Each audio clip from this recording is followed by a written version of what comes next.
Thank you for joining me for another one of my videos. My name is Cliff. I'm here doing these videos, and I'm doing a series, and it's called 99 Problems But My God Ain't One. I'm counting down from the 99th problem in our world, in our universe as people, all the way down to the number one issue related to what's going on and how the Lord gave me all this information. This video I'm going to call number 90, and it's money deception. Money deception. The last one was 91, and it was just money. And the reason why I'm doing two is because, first of all, we all use money, and most of us, nearly 100%, and the minute few that know the system is botched one way or another, it's very small percentage. And so I'm going to say almost everybody believes in the money and how money works is real. But I'm here to tell you that's a lie. Okay. It's a complete deception or an illusion of value in money.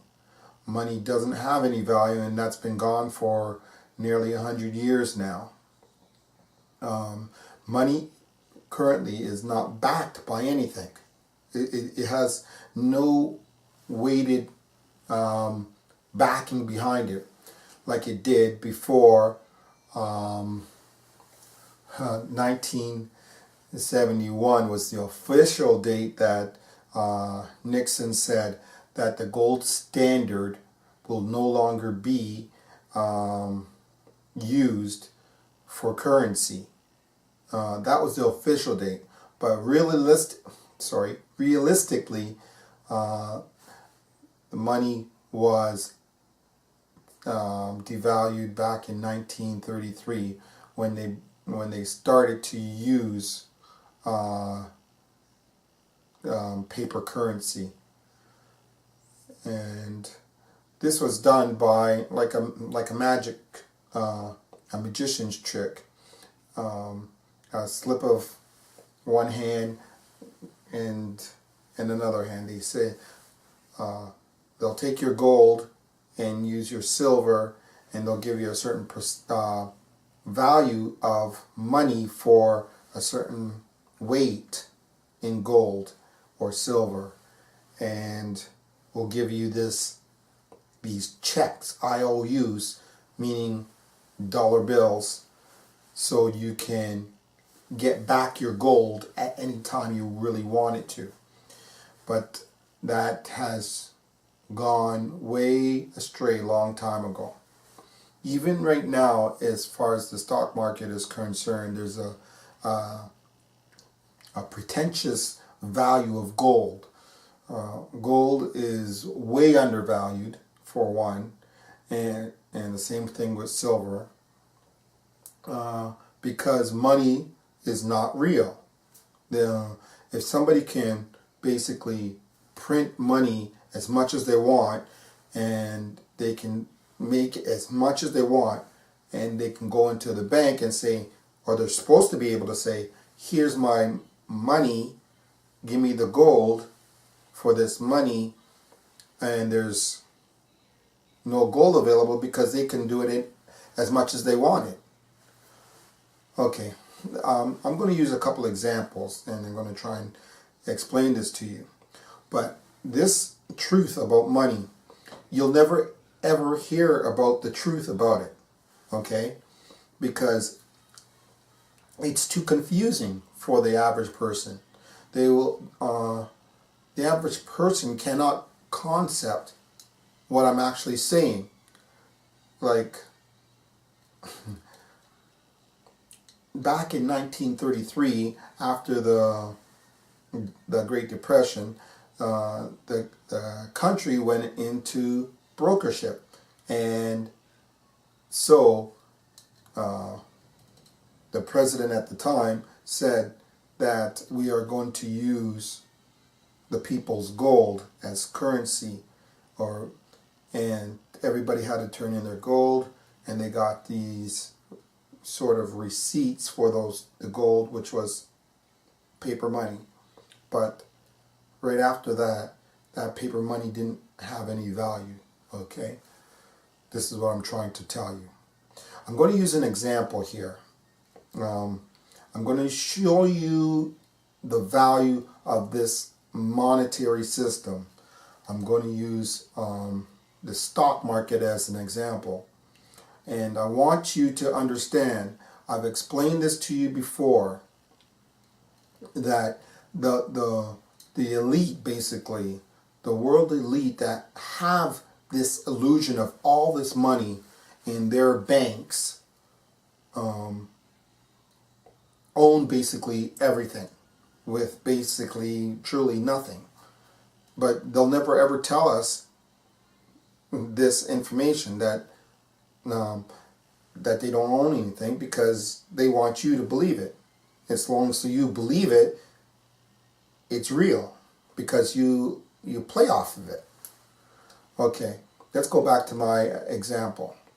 In the stock market, there's multiple ways to earn money. Okay, the average Joe guy goes into the stock market, or the average company goes into the stock market and spends money on certain companies because they want to have shares of their company, or a portion. They want to own a portion of that company, they say. So that's one way of this company earning money. I want you to use this. I'm going to use these glasses and this box. I want you to see as the stock market itself. This box is, say, the Dow, New York Stock Exchange. Okay, and this box is like a corporation. I want you to understand that as well. The box itself is exactly like one big, gigantic company with a whole bunch of little tiny companies inside. So in other words, this stock market, the Dow Jones, is one big corporation.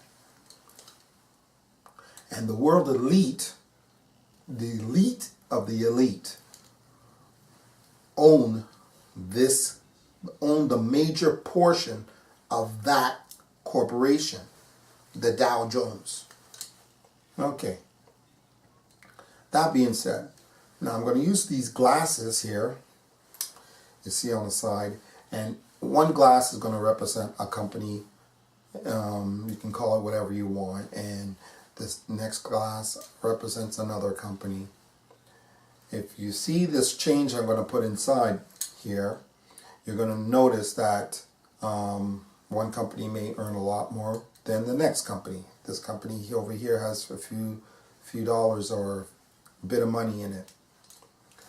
Each and every month, okay, this is what I'm going to talk about. I'm not going to talk about the shares that this Joe Average comes in and buys from this company or that company. I'm going to talk about on a whole. Say this company didn't earn anything for the month. Okay, this company stayed still as it was the previous month. At the end of each month, this company, or every company in this system, in the stock market itself, is going to earn what they call interest. And this interest is compounded interest. I'm not sure if it's compounded daily or just monthly, but either way, this money that the stock market earns outside of Joe Average and Joe Company coming in and buying stock earns another type of money. It's called interest. But this is a corporation, remember. This whole thing is a corporation. And we got tiny little corporations inside of the big corporation. So that company earns interest, which is money, or what the system uses is more money. Even if it didn't earn, like I said, even if it didn't earn a cent for that month, it just earned the interest for the full month.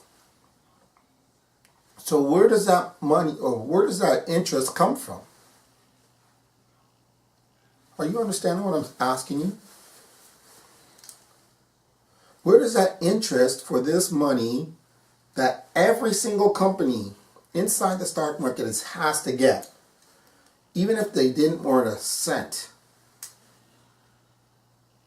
where's that interest for the money going to come from? Are you going to tell me that it comes from you and me? Because you and me, we are not the Joe average guy that goes into the stock market. We're Sam Brokerage or Sam Broker that doesn't have another cent at the end of the month to buy shares in another company. So where does that money come from? It doesn't come from Joe Average. He's not putting any more money. He bought his shares. He's trying to let that money earn his money.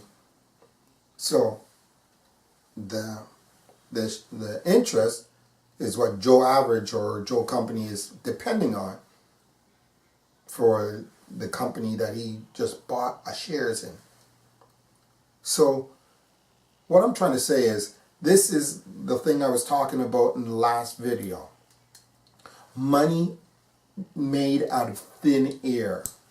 Because that company, even though nobody put money in like this, at the end of the month, their stock or their value is going to go up by the total amount of interest that they just earned for the month. Nobody can tell me any different, because that's what the company actually uses at the end of the year or at the end of the quarter of the year. They use that money to do all their purchasing outside in getting more workers, or investing in another company, or investing in some more other projects or whatever. That money, the interest, is what they will at least use if they decide to do that. Are you getting me? Money made out of thin air. This is the why I wanted to use this example, because it's restricted. I'm talking about the box, right? I'm talking about a space that has real borders, and you can see that it's not going all over the place and then come back from here and come back from there. I'm just talking about what's in the box, or what's supposed to be in the box. Okay? So when at the end of the day, they've just earned so much more.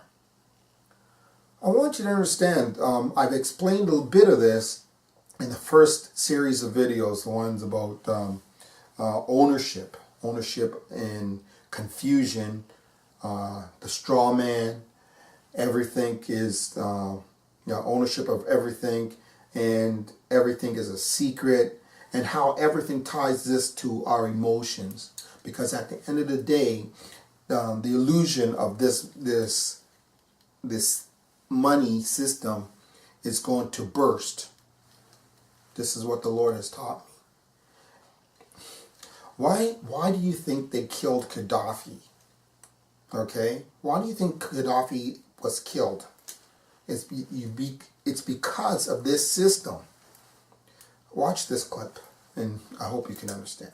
It's one of these things that you have to plan almost in secret, because as soon as you say you're going to change over from the dollar to something else, you're going to be targeted. Gaddafi didn't give up. In the months leading up to the military intervention, he called on African and Muslim nations to join together to create this new currency that would rival the dollar and euro. Any move such as that would certainly not be welcomed by the power elite today, who are responsible for controlling the world's central banks. So yes, that would certainly be something that would cause his immediate dismissal, and the need for other reasons to be brought forth for removing him from power.